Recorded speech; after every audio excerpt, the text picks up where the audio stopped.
Samantha Rayner, and today I'm going to be telling you about my interview with Miss Natalie Wood. Have you ever thought about wanting to commit murder and how you would get away with it? I've always been fascinated with unsolved murders and mysteries in general. I think there is a sense of amusement when an event cannot be explained. I would assume that most of you don't know who Natalie Wood is, and personally I've never heard of her because she was a celebrity before any of us were born. No matter if you are the person who likes mysteries or not, they're still exciting and thrilling at the same time. During my meeting with Natalie, I got to ask some questions to understand how she was feeling before the night in question. Many people wondered, if she was lured or if she went willingly. I asked her questions like how she was feeling, what she was doing on the boat, and how well she knew the others on the boat. Her beauty was overwhelming, and looking at her, I finally understood why she was constantly in the public's eye. First, I asked, how was your life before you met Robert Wagner and Christopher Walken? Natalie explained to me that she married Wagner at a very young age, the age of 18 to be exact. He was 8 years her senior. She started by explaining how she enjoyed the popularity she was receiving for her work in movies and magazines.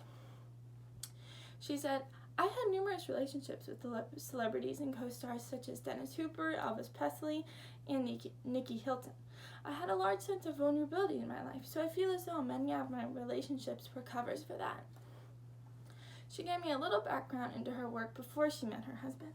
She began by saying, I began working at the age of 4, which is quite young to start working in film, but I was always intrigued in performing as a child. The movie, The Miracle on 34th Street, made me a star and pushed my career in ways I couldn't have imagined. Reflecting on how Miss Wood answered my first question, let me foreshadow how the rest of the interview was going to go. She was calm, collective, seemed interested in the interview itself. Then I asked her how her relationship with Wagner and Walken was.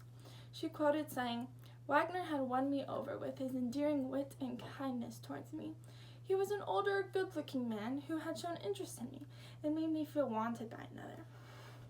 Sadly, we had split in 1962, which led me into depression, which I went to therapy for.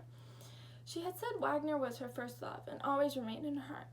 In 1971, I decided to turn my life around. I divorced my second husband, remarried Wagner, and I wanted to make my marriage work, so I devoted less time to work and more to my family.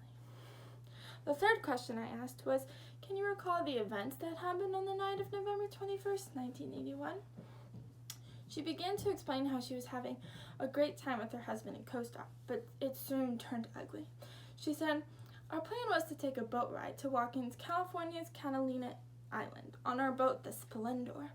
We had all been drinking and things started to get out of hand. Her tempo was getting slower and her voice started to crack because her eyes were tearing up. My husband Wagner felt that I was having an affair with my co-star, which was absurd.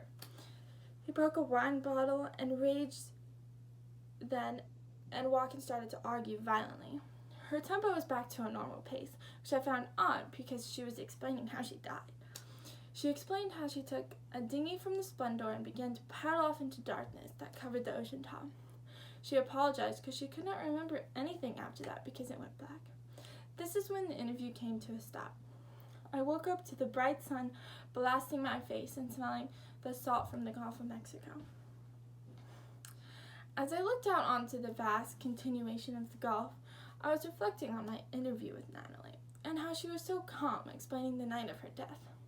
I can only think as to why she was so calm, because she truly doesn't remember how she died.